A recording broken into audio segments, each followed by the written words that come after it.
okay, this should be 0.9, this should be 0.01.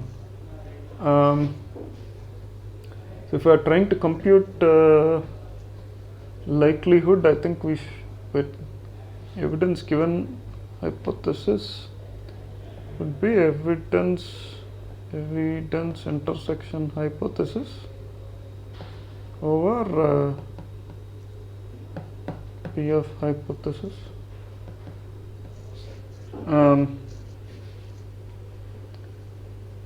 So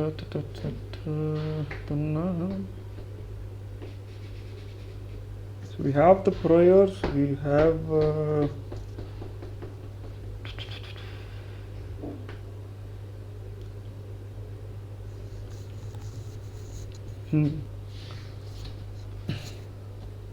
so step 3 would be to multiply. We want to find the compatibility, right? So so we multiply likelihood times prior. So this will give us,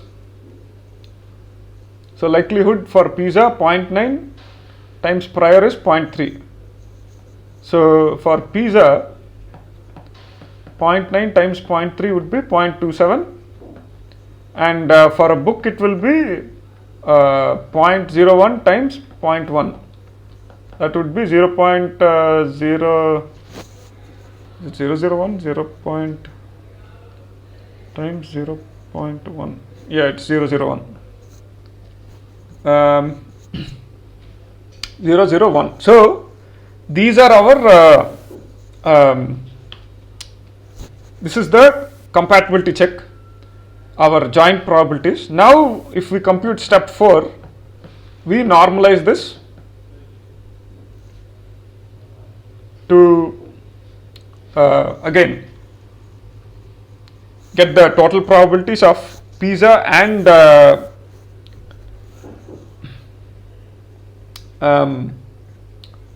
book. So to find probability of the hypothesis being pizza being correct given the evidence is, that would be P of pizza intersection evidence, which is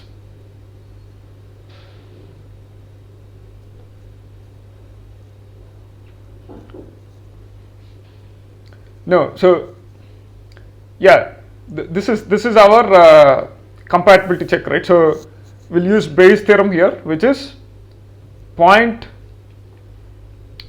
Okay, before that we have to get the total probability, right? So total probability would be this plus this. This is the total total of hypothesis. This is the total of our hypothesis, which is 0.27 plus 0.001. 0.27 plus 0.001, which is 0.271, right? So we plug this value into the, so this is our marginal probability, which is P marginal. So if we plug this into our Bayes' theorem, it will be, we already know the prior times likelihood, which is 0.27 over 0.271, that is for pizza. For book it will be, book given evidence, it will be no, wait.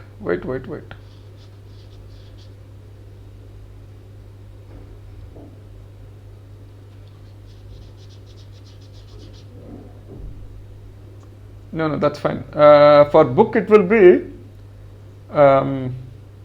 what is it, 0.001 over 0.271. If we compute 0.27 over 0.271, it gives us